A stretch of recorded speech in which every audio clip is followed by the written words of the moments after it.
What's up, wall fans, common sensors, social media world, and of course, podcast consumers? Welcome to the live feed for episode 120 of Go Tell It to the Wall podcast. I'm, of course, your absolute favorite podcast host, the one and only Sean O'Rourke, and we're actually on time tonight, so that being said, let's just get into it.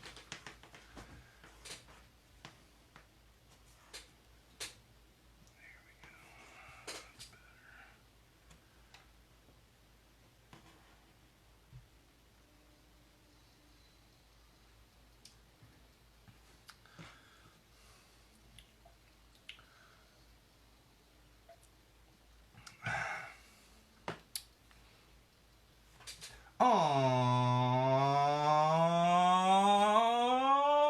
wall fans, common sensors, podcast consumers, welcome to episode 120, that's right, 120 of Go Tell It to the Wall podcast. I'm, of course, your absolute favorite podcast host, the one and only Sean O'Rourke, and we are back to full strength now. We did miss a week last week because of some schedule conflicts and travel issues and all kinds of good stuff, but we are back to full strength now. For 2020. This is the second show of 2020, but we had to kind of squeeze one in there at the beginning of the year and then missed a week. So we are back to full strength now here in January of 2020, and we've got some awesome stuff for you and new things cranking out. So let's kick things off as usual with our social plugs.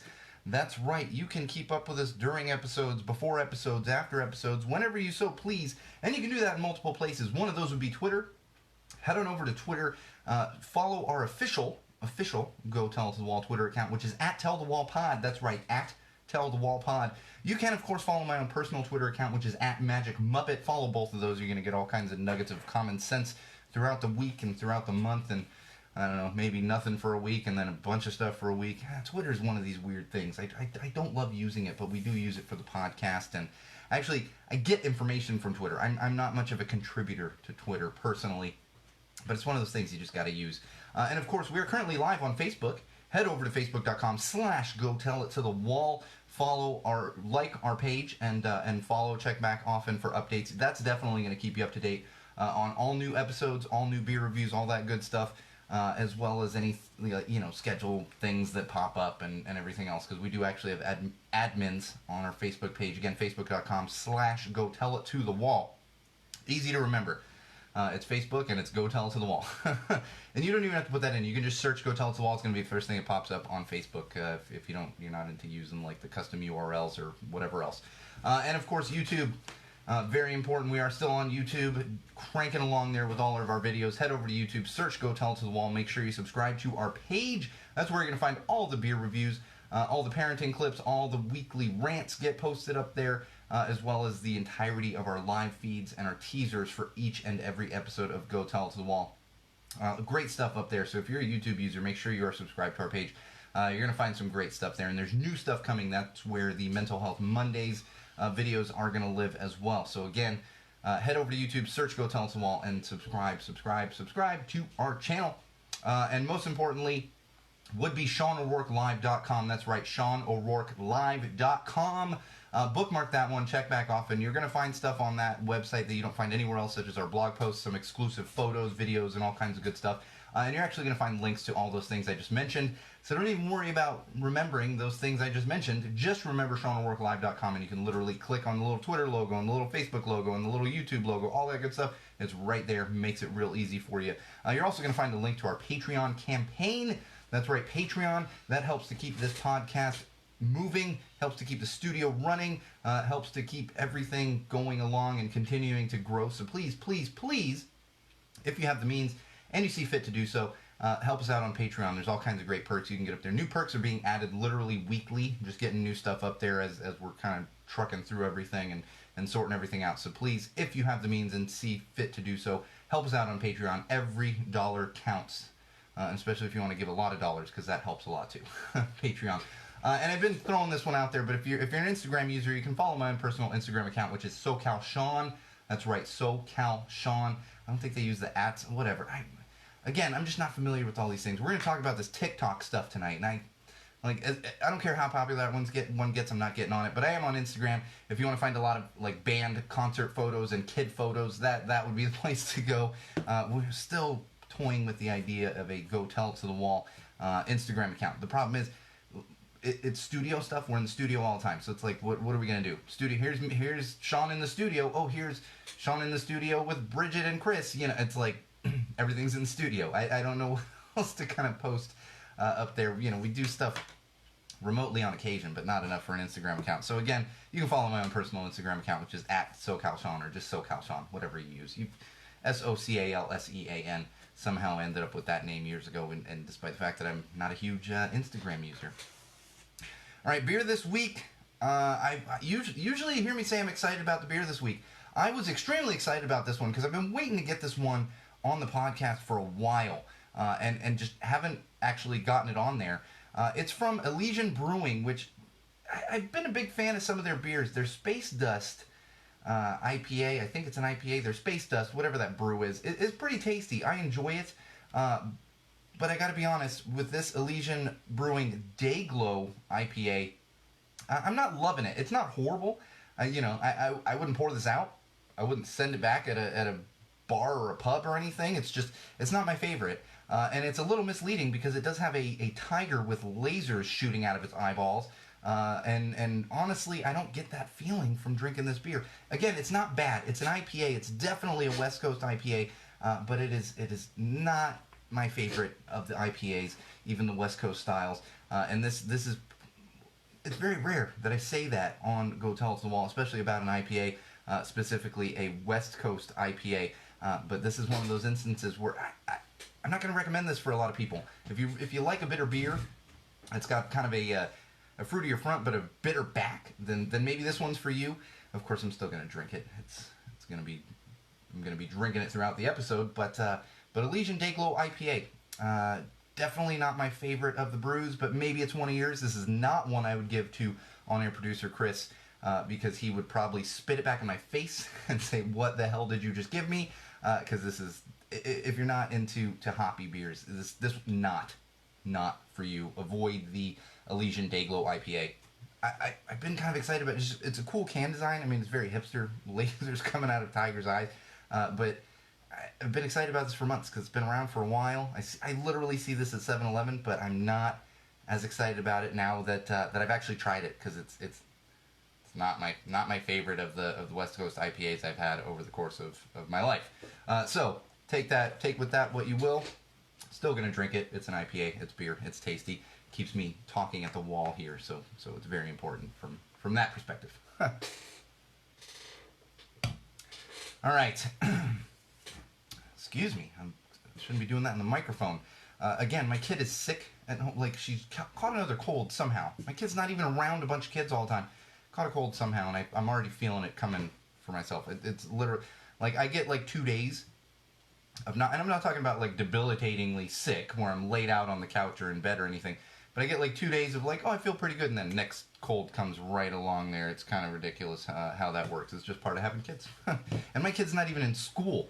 That's the thing. You know, once the kids start going to school or daycare or whatever else it is, then they're picking up all the other germs and bringing them home to you, so that's extra fun. But of course, after our opening and our social plugs and beer of the week and everything, we move on to the weekly rant for episode 120 of Go Tell It to the Wall podcast. I actually threw this one together kind of last minute because I was sitting on it. I had a totally different rant lined up for this particular episode. And it's going to go over the head of some of you out there, but I do want to give a little background because it has to do with sports, but the importance here is not necessarily sports. What's important here is the fallout and the blame that is being laid out to various different people. And I'm talking about a cheating scandal that happened in Major League Baseball. Happened a few years ago, but has come to light recently, and we got a full report about it from Major League Baseball, everything else, regarding the Houston Astros blatantly cheating and stealing signs. I don't want to get into details on that because that's not important for the weekly rant here. And then we're hearing stuff coming out about a lot of other teams. The Boston Red Sox, for example, or another team.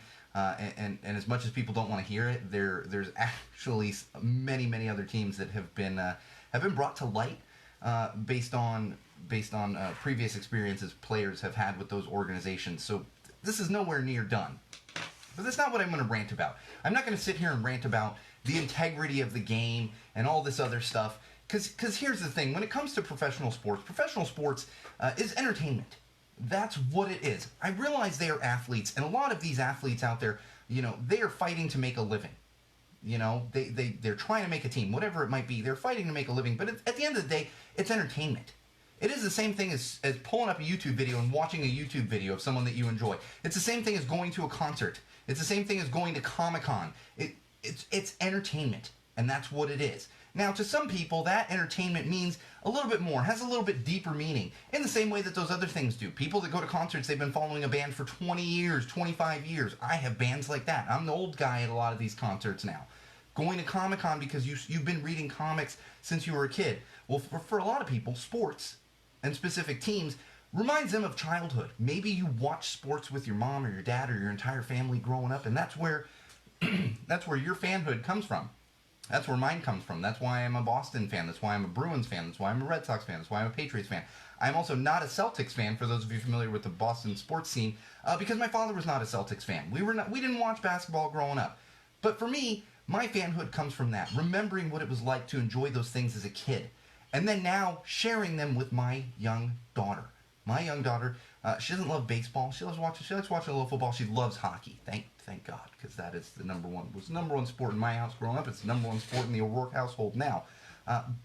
So think about that when it comes to it. But then think about the other side of the entertainment here. Think about the fact that every person that owns a team, every organization that owns a team in all major sports in the United States of America, they are billionaires. Billionaires. Not millionaires, billionaires with a B. All the players that play for them, I don't want to say all, the majority of them are millionaires. Millionaires. And as much as we want to sit back and say, oh, they have so much pride for their city and they have so much pride for their team, the bottom line for players and absolutely 110% for owners is money. Is money. They don't care about how you feel about their team as long as you're watching. As long as they're getting those cable contracts, as long as they're selling tickets and getting people in the door, they don't care. And that's where this cheating scandal comes in. Because they don't give a shit about the fans. It's not important to them. All they care about is making more money and making their team have a higher stature like the Houston Astros did. And again, I'm not talking about integrity of the game. I really don't give a shit about that. I just don't. Don't come at me with that, the integrity of the game. Baseball, especially baseball, specifically baseball, has been dirty since the turn of the fucking century. It has.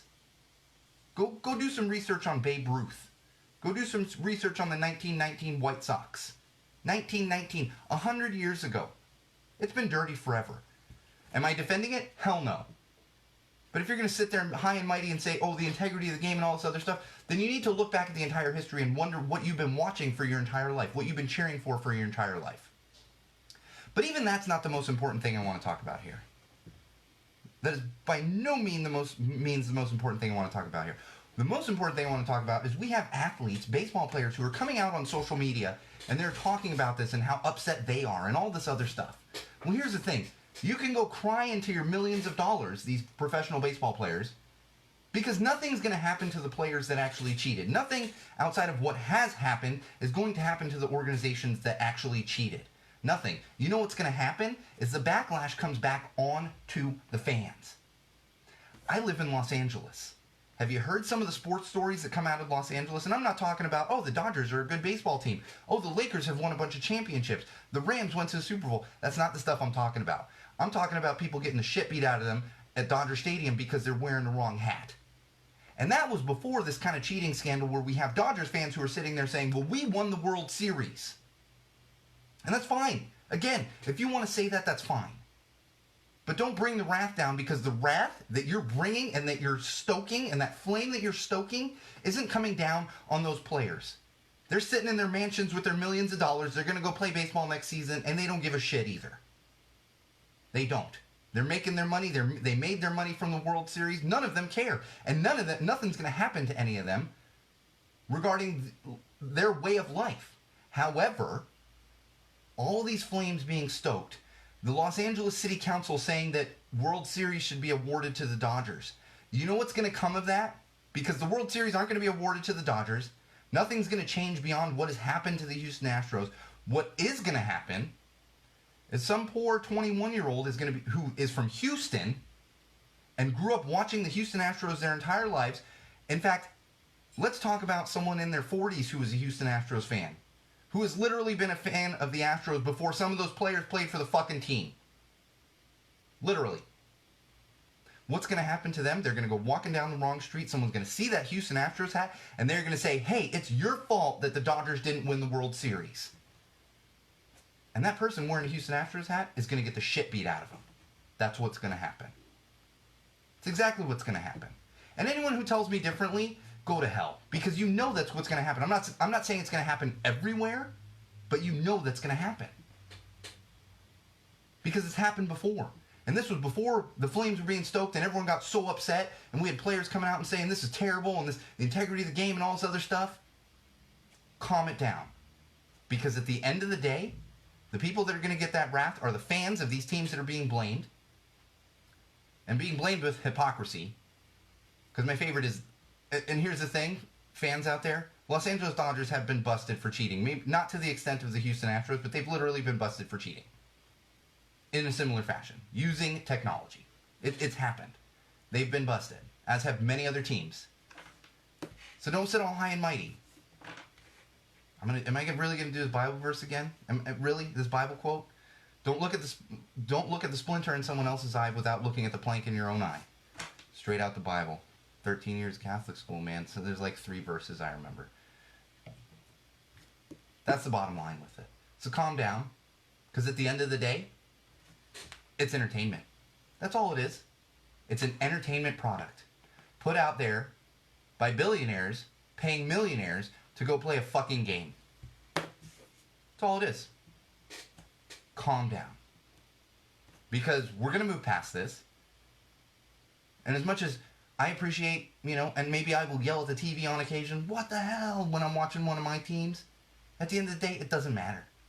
Your team wins, the next day you still go to work. Your team loses, the next day you still go to work. That's what happens. And we're going to learn that it's not important. And from that, we're going to learn to be better, do better, and get better when it comes to anything having to do with something as petty as entertainment. That's all it is. So enjoy it, Wall fans. All right, let's move in. Lost my place there. Let's move on to some trending on social. You know what's funny? I realized last week, and I think it was because not doing a show for a couple weeks. I was looking at my notes from last week, and for those of you that are avid listeners, you might remember that around episode 100, we changed up some of the sections of the episode outline here, and it changed from TV, film, and books to entertainment news. 2 weeks ago for the first episode of 2020, I was actually making notes, and I was naming it TV, film, and books. And I actually have to go back and listen, because I think I was saying TV, film, and books. It's actually entertainment news, and we're not even on that section yet. Just reminded me. See, we're getting tangented here. We need Bridget to jump on to keep me in line. Trending on social. Apparently today, January 23rd, is National Pie Day. That's right. Hashtag National Pie Day, because it can't actually be a thing unless it's a hashtag something. And it's National Pie Day, which confused me a little, because I thought we did this thing on March 14th, and it was Pie Day, and it was a whole thing. But apparently we need 2 of these. And I know people love pie, so fine, have 2 pie days. I'm not a pie fan myself. That is the last, and I have such a sweet tooth, that is the last of the desserts that I would choose to eat, honestly, is pie. Unless you're giving me a good key lime pie, like literally key limes from Florida. I am picky about my key lime pie. There's 3 things I took with me from being born in Florida and living there for a couple years as a very, very, very young child, and one of them is a love for key lime pie, but good key lime pie. None of this store-bought junk. It's been a long time since I've had a good key lime pie. So outside of that, I don't do a lot of pie. It's not for me. But if you are one of those people, go out and get yourself a pie, because it is hashtag National Pie Day. I would use some caution while searching that hashtag, because I did it, and of course there's a lot of Three Stooges, because they threw pies at each other, and it's National Pie Day.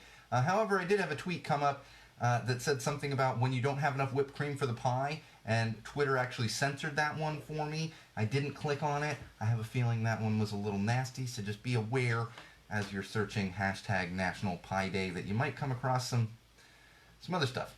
There's a term that is used in the adult industry, and it ends with pie, And I'm sure there's a lot of that going on around the Twitterverse, so watch out for that. All right, moving along. Hashtag AskFunko.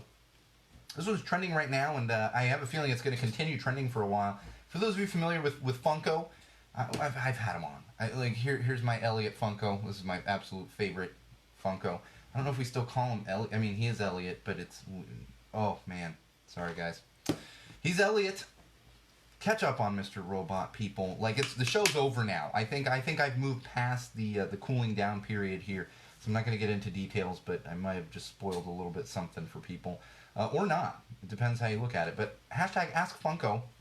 It's actually essentially Funko fans asking Funko to make certain Funko Pops.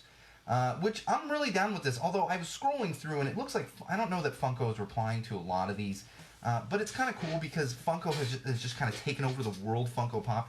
I know people that just collect tons and tons and tons of Funkos. They've got just all, and they collect like every single Funko they can. I have quite a few, but I tend to, what I do is I collect the Funkos that align with things that I like. So there's a lot of Henson, Muppets Funkos up here. I do have all of the Mr. Robot Funkos, and there's a Deadpool Funko there.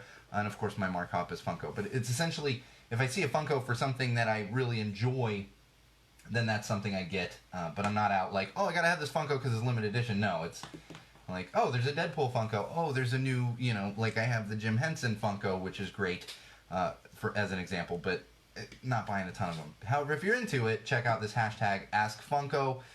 Get some little cool information on your Funko Pop figures. I don't know. It's so hard to keep. There's so many. That's what's funny. I'm trying to think of...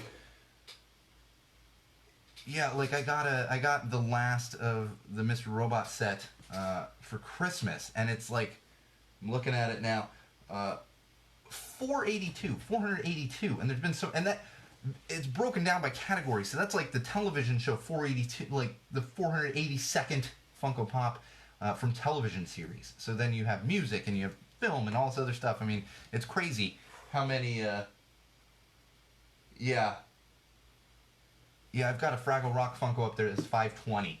There's so many Funkos. I don't know how people can keep up with all of them. But if you're into it, check out hashtag AskFunko. Next one, moving along. It's funny. I'm enjoying this week's social trends. It's weird. And I just accidentally X'd out of that, but that's okay. Next thing, hashtag Dolly Parton Challenge. Hashtag Dolly Parton Challenge. Hi, Bridget. Thanks for joining as always. Dolly Parton Challenge. I've seen something similar to this going around. I didn't realize it was called the hashtag Dolly Parton Challenge, but you may have seen it. And what it is it's like 4 different pictures, and it's like LinkedIn, Facebook, Instagram, and then a lot of them say Tinder, which I believe is one of the dating sites that a lot of people use, and people are posting their 4 photos. I don't know why. I don't know the relation to Dolly Parton. I know Dolly Parton shared one, interestingly. I'm enjoying this because it is funny. I actually went to put together one myself, and I was like, well, I've never been on any dating sites, so I don't have a picture there. And then I thought about it. I was like, LinkedIn, Instagram, and Facebook, they're all pretty much the same photo. Like, I don't really pay attention to what the hell I do profile photo-wise. Like, usually it's me and my kid on all of them. But it is funny. There's some funny ones out there, so search that hashtag, or share your own hashtag. Again, hashtag Dolly Parton Challenge. Everyone's getting in on that one. There's so many of them. I saw one from Mariah Carey. Like, a lot of celebs are getting in on it, and just other social platform users. All right, moving along. Hashtag Wacky Pickup Lines. Man, this one's enjoyable.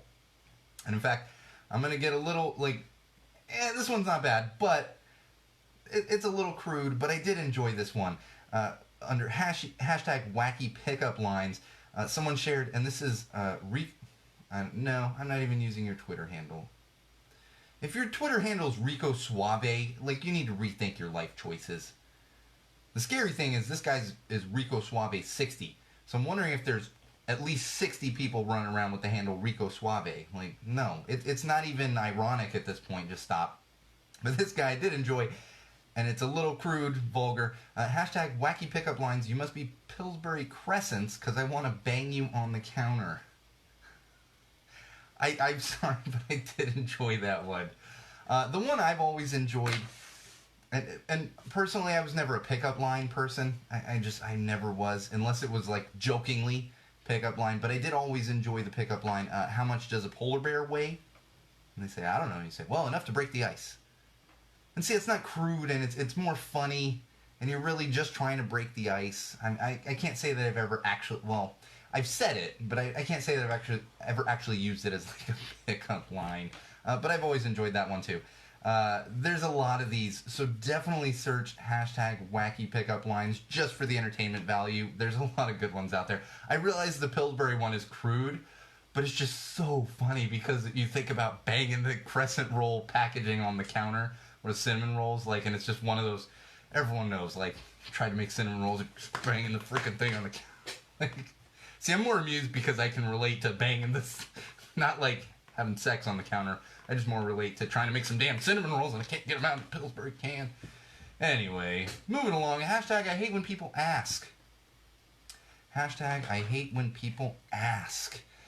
There's a ton of these and people are having fun with it, but people are also getting a little serious. I've seen a lot of hashtag I hate when people ask why I don't have kids.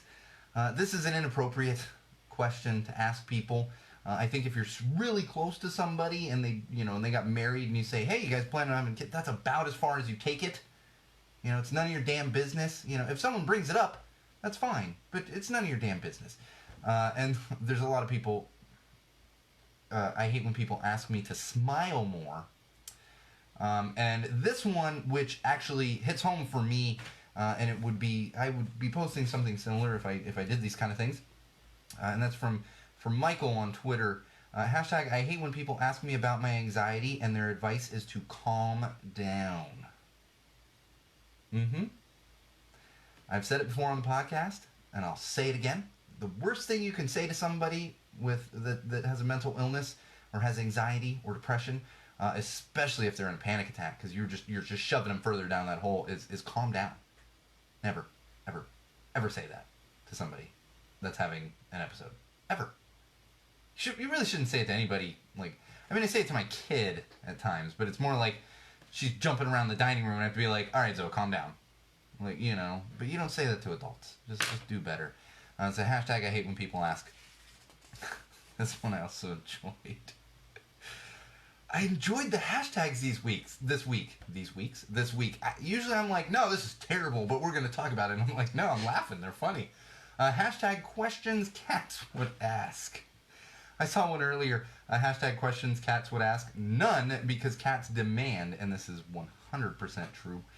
I have had a couple of cats. I had a cat as a kid and then had a cat as an adult that was basically stuck to me whenever I was at home.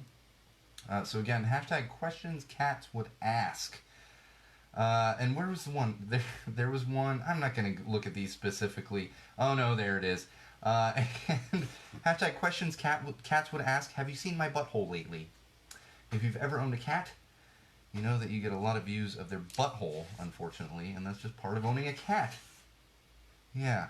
That's the thing, is I owned a cat. My OCD just doesn't jive, but you kind of get past it, and you're like, all right, cat hair too? All right, we'll get past it. Because they're pretty funny and exceptional pets to have, if you ask me. All right, man. Now, see, I'm going to get upset about this one. But this is more not a hashtag that's going on right now. TikTok. Are you guys familiar with TikTok?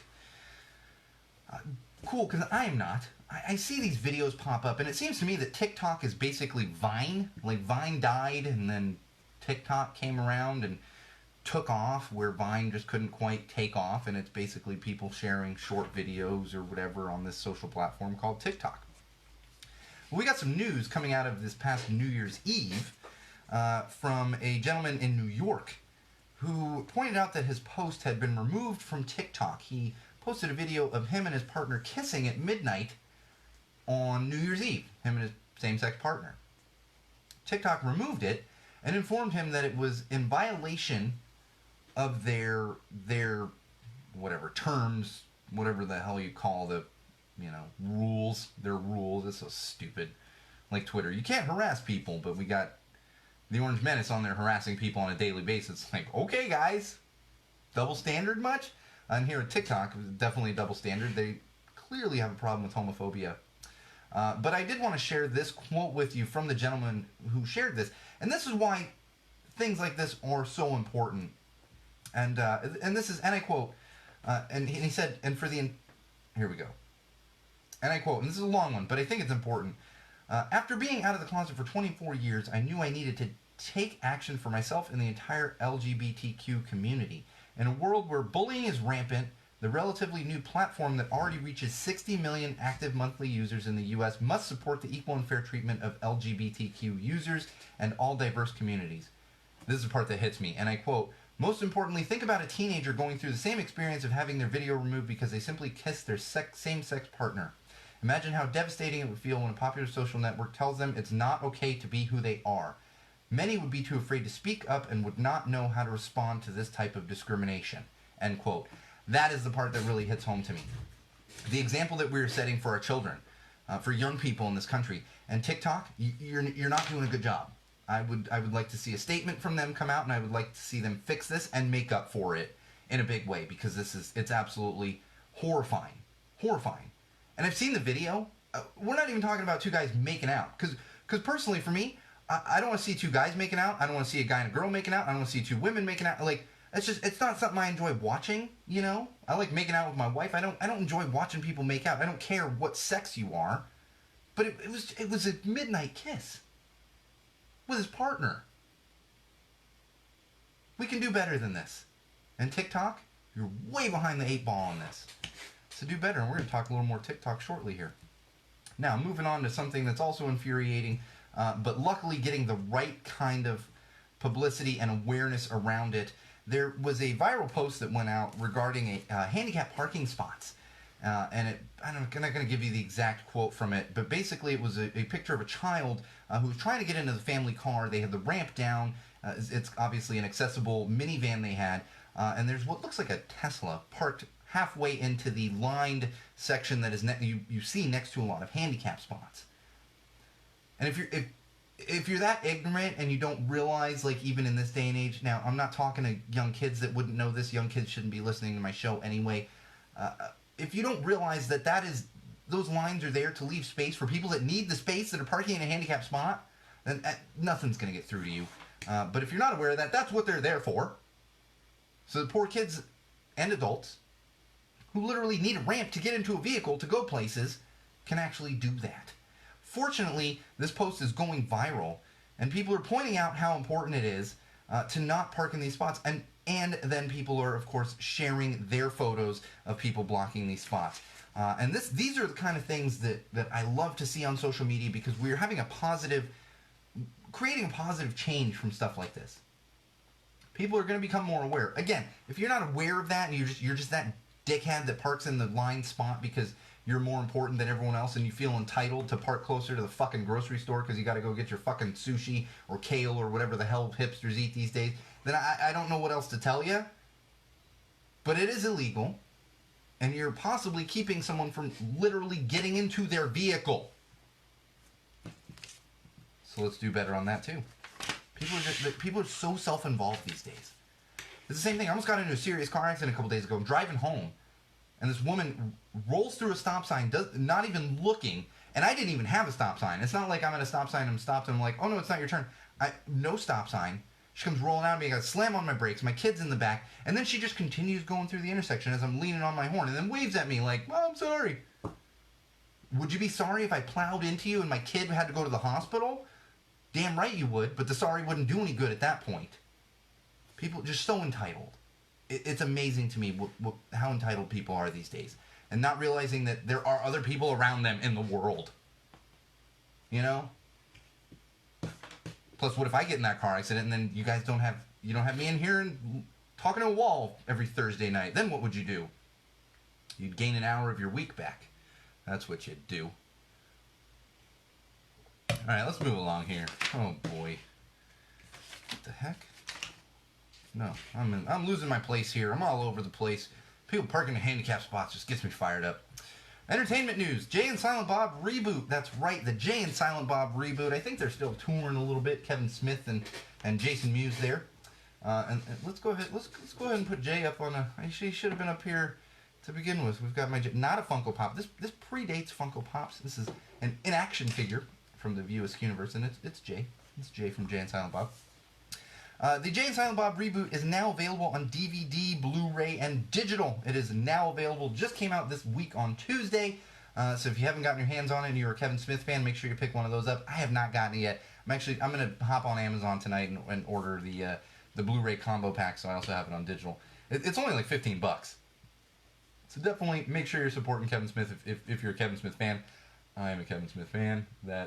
As of right now, it's the only View Askew universe Kevin Smith movie I don't own, because there's a couple. I don't own Yoga Hosers and Tusk, but I own every single one of the View Askew universe films, the Jersey universe films, which if you're familiar with Kevin Smith, you know what the hell I'm talking about. If you're not, don't worry about it. You probably don't care about his crude humor. Anyway, I enjoy it. It's the reason I went to film school. Super Bowl ads. Yeah, Super Bowl ads are coming out now. That's right. Have you seen some of these flying around, the Super Bowl ads? Now everyone puts them out early to generate buzz and all this stuff. And I think they also realize that a lot of people don't watch the damn commercials. And it's like, I enjoy them. I think they're funny. When a commercial comes on during the Super Bowl, that's when I go use the bathroom and I get a new beer and I get a snack and everything else. And it's just, that's just how I am. So I think putting these out is actually a smart move by a lot of companies. Little Caesars has a Super Bowl ad that's going to air during the Super Bowl. And for those of you that are like, wow, Little Caesars, $5 pizza. Yeah, selling $5 pizzas will get you somewhere, because this is the first year ever that Little Caesars has bought a Super Bowl ad. This is the most expensive television ad that you can buy in the United States is Super Bowl ads. They've got enough money to do that. They're actually going to be promoting their delivery with DoorDash. So Little Caesars has delivery now, and unfortunately they're using DoorDash, which is just strange to me. And apparently Pizza Hut and Papa John's are on DoorDash, which I'm like, don't you have delivery people? I got a Pizza Hut around the corner from me. There's delivery drivers driving down my street like all the time. It's like, why are you using DoorDash? Why? And especially because DoorDash is such a terrible, terrible app. Terrible, terrible company to use. If you're not familiar with DoorDash, they basically take your order and your money, and then they try to find some idiot driving around your neighborhood or around the area of the restaurant that you want and hope that person will then volunteer to go pick up your food and get paid like $2 to do it. So you could be sitting there at your house or your place of work, whatever it might be, for about an hour until you realize that motherfucker ain't bringing your food. Nobody's bringing your food. This has happened to me twice on DoorDash, actually. And I don't use DoorDash anymore for that exact reason, because who knows what the hell they're doing. But if you're interested, you can get Little Caesars on DoorDash. Starting soon, if not already. Little Caesars. It might already be available for delivery. I haven't seen anything else outside of that Super Bowl ad. But most importantly from this is selling $5 pizzas pays off. It can pay off. Absolutely. All right, speaking of more Super Bowl ads, you remember like last year and the year before, all the Super Bowl ads, and it's funny, I came across a post in my Facebook memories, and I was like, can we stop calling Super Bowl ads commercials? They're basically just 90s sitcom reunions, because we had like 2 years of where all these commercials had like all these 90s sitcom stars. And I was thinking about it the other day, because there's a new trend that's coming out this year for Super Bowl ads. So over the past couple of years, it was like, hey, look at all these nostalgic things that you remember from the 90s and these television shows that you enjoyed watching and you laughed at and everything else. You know what they're doing this year? They're saying, hey, remember all these mascots from these food companies and other companies that you saw on television and came to love as a child and even as an adult thought they were funny? Yeah, we're going to kill them all. Not even kidding. Planters has decided to kill Mr. Peanut for a Super Bowl ad. And in fact, the funeral, finger quotes, for Mr. Peanut will air during the Super Bowl. Planters has some money to burn, and apparently the trend now is killing off mascots for food and snack companies. I believe Pillsbury is doing the same thing, because I saw a post that the Pillsbury Pillsbury Doughboy died as well recently, I believe, from a yeast infection. That's what they actually listed. Yeah. It's the world we live in now. Like Steakums and Wendy's are like huge, big-time contributors to Twitter, and then other companies are just killing off their mascots. And for those of you that live in California, you might remember back in the 90s, they killed Jack. They killed Jack from Jack in the Box. They brought him back. That's the thing. When it's just a dude in a big costume or a big head, I don't think they actually killed the dude that's in the Mr. Peanut costume. They just killed Mr. Peanut for a Super Bowl ad. And one more thing on the Super Bowl. No, they've got a couple more things on the Super Bowl here. But these are all socially topical things. Super Bowl, if everyone's familiar with it. And you know that it's pretty expensive to go to the big game. Bridget is saying, rest in peace, Mr. Peanut. I mean, that's all I could think of. But, I have a feeling this funeral spot, maybe that will be the one commercial I do watch during the Super Bowl. He's gonna be okay, right? You can't kill all these things. Mr. Peanut's 100, he was 100 and something years, that's one of the oldest mascots ever. So rest in peace, Mr. Peanut, but I have a feeling he's coming back. Super Bowl tickets, pretty expensive, hard to get to. It's one of those, a lot of people are like, once in a lifetime opportunity, I want to go to the Super Bowl. I don't care. You would have to pay me to go to the Super Bowl. You definitely would have to pay me to go deal with that madness. I've done the national championship for college football and the Rose Bowl and stuff, and that pales in comparison to the craziness of the Super Bowl. So no, for me personally, I don't. But StubHub has a new thing right now, and they're actually offering this for all events, but they're kicking it off with the Super Bowl. You can actually buy Super Bowl tickets through StubHub, and they are offering loans. So you get a short-term loan, for those of you that are familiar with short-term loans, to buy these really expensive tickets. And you might say, that's cool, loan for the tickets. Yeah, the interest rate on some of those loans can be up to 30%. 30%. 30% interest loan on a loan for a stupid Super Bowl ticket. And here's the thing. Big companies, they always find ways to screw people. Because honestly, if you need to take out a loan to go to the Super Bowl, it's probably not worth you going to the Super Bowl. Don't go. Pay your mortgage. Pay your bills. Feed your kids. Don't worry about the Super Bowl because it ain't important. But stuff like this comes up all the time where companies are able to put people more and more in debt.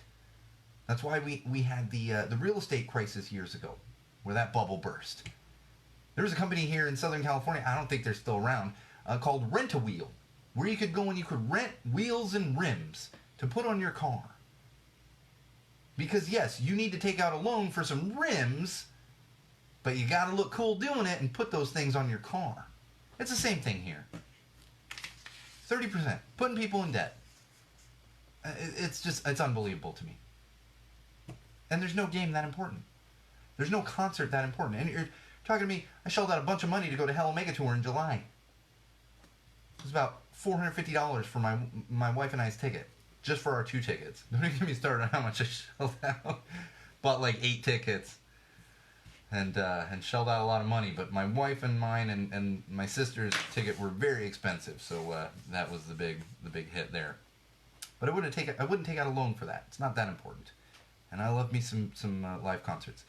And last thing on the Super Bowl, there's actually a teen, I believe he was in New York. Yeah, New York teen, who doesn't think the Super Bowl on Sundays is a good idea. He has started a petition to move the Super Bowl from Sunday to Saturday, which actually, if you think about it, makes sense. There's one of the companies has an ad campaign right now where they're like, take the day after the Super Bowl off, like call in sick. It's this whole thing like Super Bowl Monday holiday or whatever they're calling it. And I think there's a hashtag attached. So I get this. Because even people who aren't football fans, you go to a party, you watch the Super Bowl, maybe you're not paying attention to the game, you watch the ads, you eat some food. It's like the 4th of July. You go to a barbecue and you do whatever else, you eat some food, you drink some beers. That's what a lot of people do for the Super Bowl. The majority of people, even people that have no interest in football whatsoever, they're usually at a party of some sort for the Super Bowl. Where they're at least, having some food and some drinks and paying half attention to the Super Bowl. So I get it. And I do want to point out, because it should be, if you ask me, it should be Saturday. Do it on a Saturday. And it's like I talked about during the weekly rant there. People are going to be like, oh, the integrity of the game. The NFL is played on Sundays. Well, here's the thing, for those of you not aware of it. A few years ago, the NFL added, since I was a kid, they added Monday Night Football. So you had Sunday and Monday during the football season. A couple years ago, they decided to add a Thursday game every week. So now you have Thursday, Sunday, Monday. During the playoffs, after college football ends, they do 2 weekends of Saturday, Sunday games. Saturday, Sunday. So put that aside of the NFL needs to be played on Sundays. That's the tradition. And even if none of that means anything to you, here's a little factoid for a lot of you out there. Even sports fans that probably aren't aware of this. Do you know why NFL football games are played on Sundays? You see, the National Football League is 100 years old. College football is 150 years old. High school football, about as old as college football. We literally had politicians 100 years ago voting on resolutions to make sure that the National Football League games were played on Sunday so that they did not interfere with college football games on Saturday or high school football games on Friday. And what did we talk about during the weekly rant this week? It's all entertainment. Put the damn thing on Saturday. Like, it's weird to me. Saturday. Do it on Saturday. That's coming from me. I don't even go party a bunch. Last year for the Super Bowl, my daughter and I sat on the couch and watched it, just the two of us. My wife was off doing something else. It was literally my 2-year-old daughter and myself watching it while I drank a beer and we had 8 snacks on the coffee table in my living room. That was my Super Bowl. And, of course, watching the Patriots win the Super Bowl. And come at me, all you Patriot haters. Ugh. Ranted about that last week. So many rants going on. All right, some music news. Green Day, new single released. Bridget, did you hear you heard the new Green Day song? It's been out for like a week. I'm sure Bridget has heard it. She is like #1 Green Day fan. New single came out. It is fantastic. The song is fantastic, but also make sure you head on over to YouTube or Vivo or whatever you use for music videos and watch the music video because they did a great job on the music video. And the song is called Oh Yeah. Now available for download, streaming, all that good stuff wherever you get your music. And that album is coming out the first week of February. I believe it's February 7th. I don't have the exact date, but it's early February that the new Green Day Father of All album comes out. And a little more music news. The Bomb Pops released a new track this week. Maybe it was last week. No, it was last week. They released a new track last week. I'm just thrown off because we didn't have a show last week.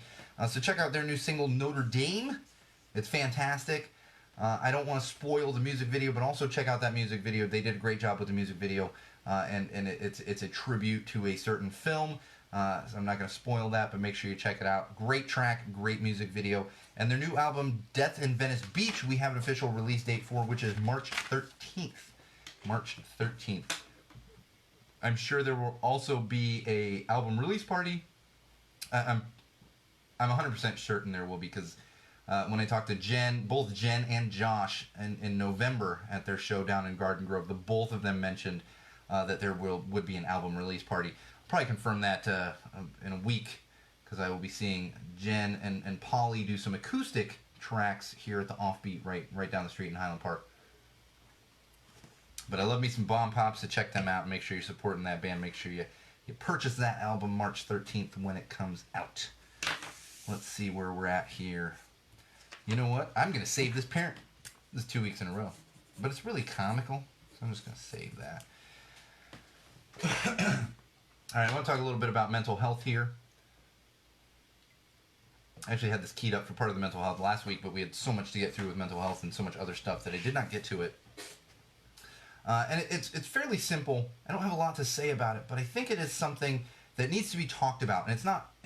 It is talked about, but then it's just kind of pushed to the side. And that's why I want to take a moment to talk about the struggles that come with depression and anxiety, any kind of mental illness, obsessive compulsive disorder, but especially depression and anxiety. And there's lots of challenges and struggles that come with that, obviously. But I want to talk about one thing in particular when it comes to going through a depressive episode, a panic attack, having a terrible day with anxiety, whatever it might be. And that's the endless loop that we get stuck in. This happens to me quite often. In fact, it often happens not often. It happens at times on Thursdays. And I know I will go into a mode. And in fact, 2 weeks ago, I think I talked about it. I was having a panic attack before I came into the studio. And I sit there, and even in my depressive state, as I'm filled with anxiety, I know that getting out of that loop, out of that mode, maybe getting out of the house, talking to somebody, not talking to like somebody, about in depth what's making you feel that way, but really just getting out of that zone, getting out of the house, hanging out with friends, doing something different, a change of scenery, even just a walk. My wife will say to me at times, do you want to just go for a walk? And sometimes I do, and sometimes I just can't do it. But that's one of the hardest parts when it comes to depression and anxiety, and really any kind of those debilitating mental illnesses, is that you know these things will help. The problem is you can't actually initiate it. Like I was saying about coming to the studio, it's sometimes I'm having a terrible day and it's tough to get in the studio, but I know that once I have that release and once I get in here and I talk to a wall and everything else, as stressful as it is leading up and as stressful as it is even when I'm sitting here at times looking for things to talk about and figuring out why I'm talking for an hour straight, I know it makes me feel better. This is my outlet. It's one of my creative outlets. But it's still tough. It's still tough to get into that mode. It's tough to get out of that mode and into the mode that you're going to do something positive. You're going to do something that's helpful. And this is something that a lot of people know, but just don't always consider. Even those of us that struggle with mental illness, we don't always consider this. Sometimes in the moment I consider it, but not always. I know that I need to go to shows. That keeps me level and centered. I know that I need to come into the studio. It keeps me level and centered. But sometimes it's tough to do that. And this is where support is the most important thing that you can have. And not everyone has that, I know. I am fortunate to have it in my wife, and a lot of my friends and family, but definitely my wife, who knows how to help with these things. Now at times, sure, is she helping too much or not helping? Yeah. But it's also that, like, do you need to go for a walk? So if you're someone that struggles with this, try to have an advocate. Find someone that you can be open with and also is going to know how much to push you. Not physically push you, not even mentally push you, but just know how much struggling you're going through and what you might be able to do based on the state that you're in. Luckily, I have my wife for that. I have others too, but especially my wife. And I think that is the biggest help that you can have when you're trying to get out of one of those loops. Happens to me all the time. And I'm here to tell you, if it happens to you, it's totally normal. It's not the best thing, but it's totally normal, and you're gonna move past that particular instance, that particular loop, that particular episode, that particular panic attack. You're gonna move past it. And as hard as it is to think of that in the moment, it will pass. So try to think about that. And for those of you out there that don't struggle with anything, think about that when you're dealing with people. I've said this before. Sometimes, you have a friend that's like, oh, I can't make it, I can't make it, I can't make it. Don't hold that against them. Don't. Because there could be a reason they can't make it. Not because they're so popular and have all these other plans, but maybe they're curled up in a ball on the couch, watching reruns of Friends over and over again. I can honestly say that hasn't happened to me, but only because I don't watch reruns of Friends over and over again. Usually it's another show. Or something. So keep those things in mind. Alright, I want to take a moment, and I'm going to try to do this, I'm kind of trying to figure out a way to add this in, because I always rant and rave, and we talk about positive things too, but I'm trying to make a point to talk more about positive organizations and people out there in the world, and point out, recognize them for the good things that they do. So I want to take a moment to talk about an organization here in Los Angeles called the Sidewalk Project. That's right, they are called the Sidewalk Project.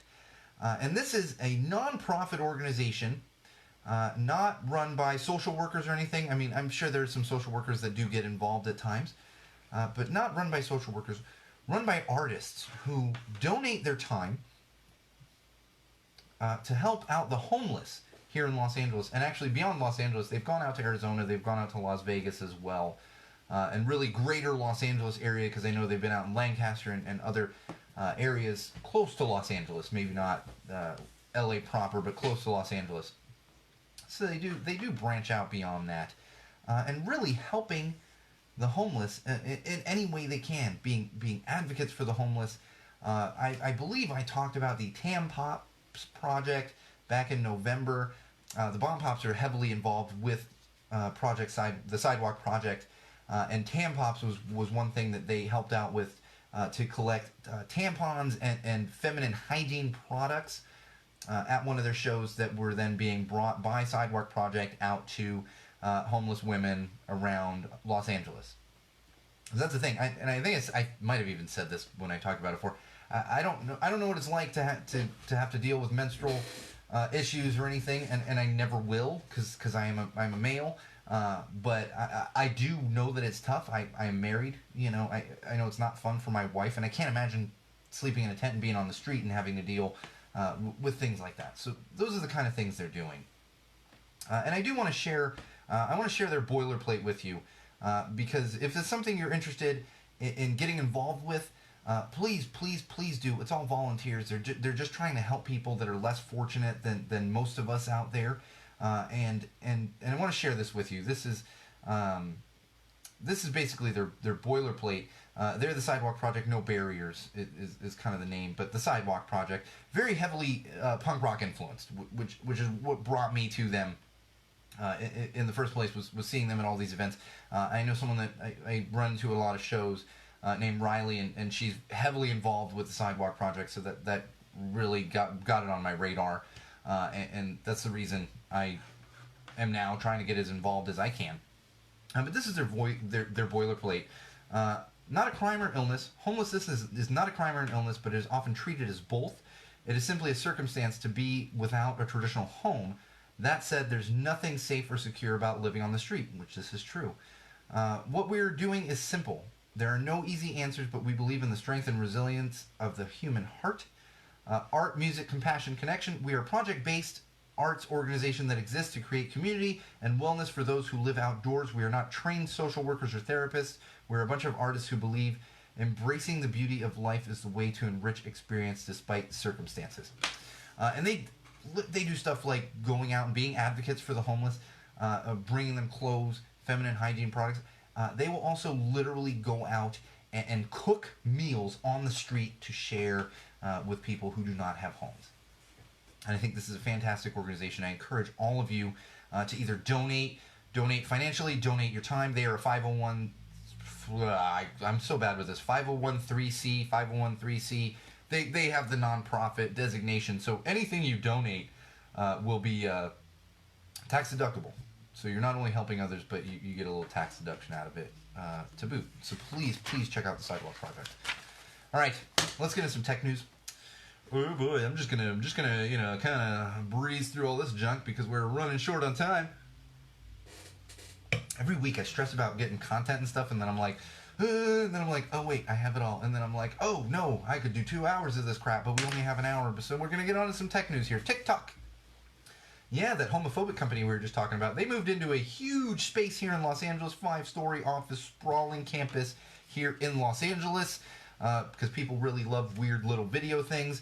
And of course, homophobia, I guess, sells. I'm a little confused about the homophobia side of this and how they're going to have their company in Los Angeles without doing anything to actually talk about the fact that their terms and conditions completely wiped away a simple video of a guy kissing his partner on New Year's Eve. But here they are in Los Angeles and making a lot of money with stupid little videos. And no offense if you're into TikTok, that's fine. I mean, I get on Instagram and I do these things. Like, it's just, to me, it's just funny because we had Vine years ago, like I said, and now, like, everyone's like, oh, we're over Vine.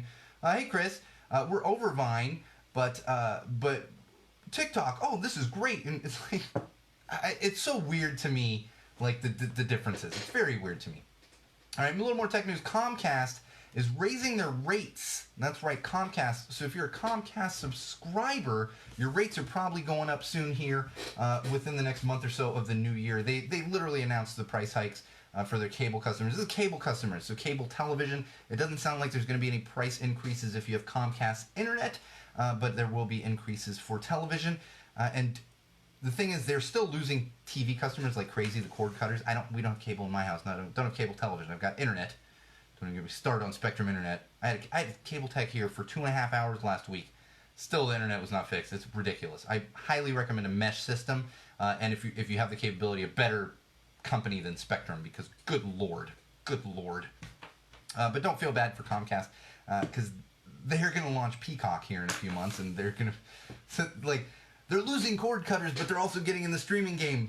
Like, the rich get richer. This is what happens. So you're like, oh, this poor cable company. No, it's Comcast. They own NBC Universal. They're going to be fine. There's a new device out it's a Google envelope.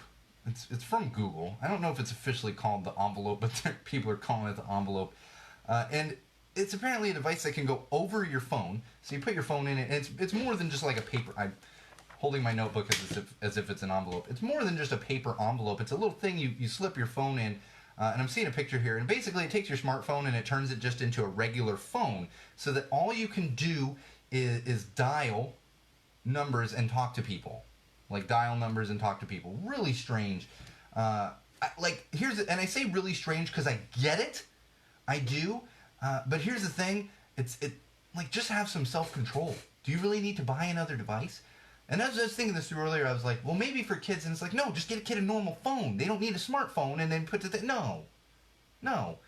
So you can hide your phone from yourself if you're someone that has such an addiction. I don't mean to be insulting because I'm sure there is some kind of chemical brain addiction when it comes to social media. Like, we hear stories about this all the time.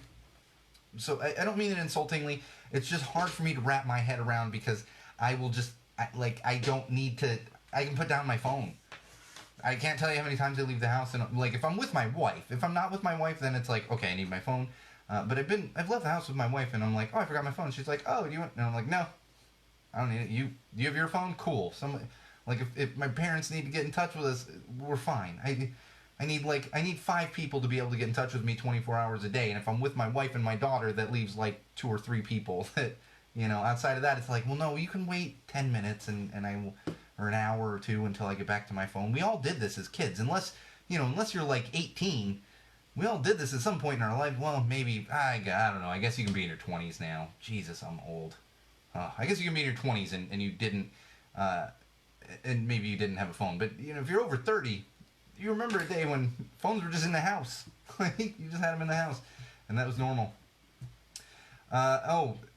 Fair warning to everyone out there, there is a sextortion, yes, I said it correctly, sextortion ring going around right now involving Ring. That's right, Ring cameras, also Nest cameras and all this good stuff. Now, it's funny because I actually thought this, when I first came across this article, I thought people actually were hacking and finding nude photos of people from their Nest cams and their Ring cams and everything else. Turns out, most likely they do not actually have the photos, but they're sending out emails to people claiming that they have nudes of them and that they will, if you don't click the link that's embedded in the email, they will post all of the nudes and all of your friends and family will see you naked. Here's the thing, tip for all of you out there, it's spam. Never ever click on a link from someone you don't know, especially when it's like basically saying, oh, we have these things on you, we're going to do this if you don't do this. Never click on those things. I am actually, once I found this, I'm actually sitting here, I was actually sitting here earlier and I was like, you know what? I hope I get one of these emails, because what I would do is I wouldn't click on the link, but I would reply to the email with a nice little dick pic from me personally, and I would say, well, you didn't have nudes before, but now you do. Enjoy. That's just my lack of shame. That was just funny. Everyone always freaks out about these microphones and the cameras. It's like, fine. Hear me, see me yelling at a wall. See me scratching my belly while I'm watching television. Like, what are you going to see? I do keep cameras out of the bedroom for that reason, because I don't want anyone seeing that, namely me and my wife, but I have no shame. I don't care. Come at me. Enjoy those nudes. I mean, honestly, my wife barely wants to see me naked. Nobody else out there wants to see me naked, so calm it down. I'm going to save this one. I'm going to save these. No. Yeah, I'm going to save this one. Because I think this is important and will be more topical next week. One more thing I'm going to leave you with in our common sense section here. Pabst Blue Ribbon has come out with a craft beer. That's right, a craft beer line. And they're calling it Captain Pabst with a flagship IPA. Beer drinkers out there that listen and watch the podcast, I said that correctly. Pabst Blue Ribbon, owned by one of the big breweries, has created a craft beer line. For those of you that aren't beer drinkers, that is not how it works. craft beer comes from a craft brewery, a small, local craft brewery. This would be like Pizza Hut coming out and saying, oh, we're making special grandma's pizzas from your grandma from Sicily. It's like, is she in the kitchen at your place? Is she? Because if not, that's not what's going on down there. It just reminds me of that ad. There was like, I think it was, I can't even remember who it was, but it was the old ladies in like the parlor, and one of them was showing pictures, and this one old lady gets up and she's like, that's not how this works. That's not how any of this works. I have this feeling so much in my life nowadays. And here's a perfect example of it right now. So hipsters rejoice because I know the hipsters love Pabst Blue Ribbon, but it's not craft beer. You can call it craft beer. It's not craft beer. Let's start calling Go Tell It to the Wall a craft podcast. We're a craft podcast. Good Lord. I think I'm done. We're way over time tonight. Bridget, thank you as always for joining. Thank you everyone else who has joined. Don't forget, you can follow us in multiple locations, before episodes, after episodes, during episodes. One of those would be Twitter. Head on over to Twitter. Follow our official Go Tell It to the Wall account, which is @TellTheWallPod. Also follow my own personal Twitter account, which is @MagicMuppet. Facebook.com/Go Tell It to the Wall is where you're going to find our Facebook page. Like it, check back often. And of course, YouTube, head over to YouTube, search Go Tell It to the Wall, subscribe to our channel, and most importantly would be SeanO'RourkeLive.com. Gonna give you links to all those things I just mentioned, as well as stuff you will not find anywhere else. And if you want, follow my Instagram account, SoCalSean. All right, Wall fans, common sensors, podcast consumers, social media world. This has been episode 120, that's right, 120 of Go Tell It to the Wall podcast with me, your absolute favorite podcast host, the one and only Sean O'Rourke. And remember, Wall fans, no matter what you do, no matter who you're with, no matter where you go, no matter why you are doing it, always use common sense.